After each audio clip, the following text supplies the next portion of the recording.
जय श्री राम। सनातन सीक्रेट्स में आप सभी का स्वागत है। आज हम वाल्मीकि रामायण के एक अनोखे प्रसंग की बात करेंगे। मैं सत्येंद्र विष्णु सिंह सनातन धर्म की रिसर्च में पिछले 12 वर्षों से लगा हुआ हूँ। प्रसंग है कि सीता जी को रावण ने अशोक वाटिका में बंदी बनाकर रख दिया था। सीता श्री राम के वियोग में बहुत दुखी थी।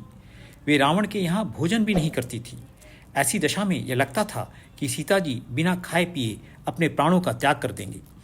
ब्रह्मा ने देवताओं के राजा इंद्र से कहा कि ऐसी स्थिति में सीता जी के प्राण जाने पर देवताओं के उद्देश्य की सिद्धि में संदेह हो जाएगा, क्योंकि लंका पर आक्रमण का मूल कारण सीता जी ही थी।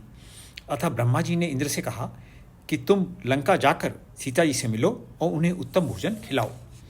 इंद्र दूध की खीर लेकर सीता जी के पास पहुँचे और बोले, एते दत्तस्यसि मध्यस्थान त्वाम बाधिष्यसते शुभे क्षुधा तृषा च रंभोरु वर्षाणाम युतेरपि।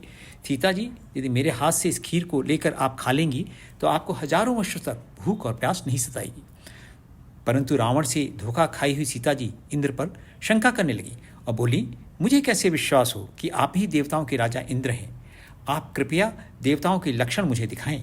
फिर इंद्र ने सीता जी को देवताओं के लक्षण दिखाए।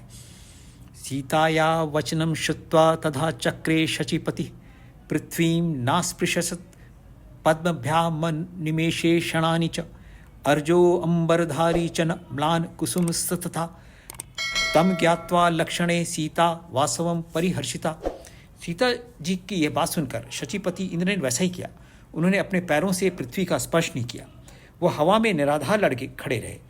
उनकी आंखों से पलकें नहीं गिरती थी। उन्होंने जो कपड़े पहने थे उस पर धूल का स्पर्श नहीं होता था। उनके गले में जो फूलमाला थी उसके फूल मुरझाते नहीं थे, कुम्हलाते नहीं थे। देवताओं के लक्षणों से इंद्र को पहचान कर सीता बहुत प्रसन्न हुई। इस प्रकार सीता जी ने इंद्र की दी हुई खीर को खाया और उनकी भूख और प्यास का कष्ट बिल्कुल दूर हो गया। हजारों वर्ष के लिए इंद्र यह महत्वपूर्ण कार्य सिद्ध करके वापस देवलोक चले गए। आगे भी हम रोचक प्रसंगों की बात करेंगे। आपका अभिनंदन करता हूँ। जय श्री राम।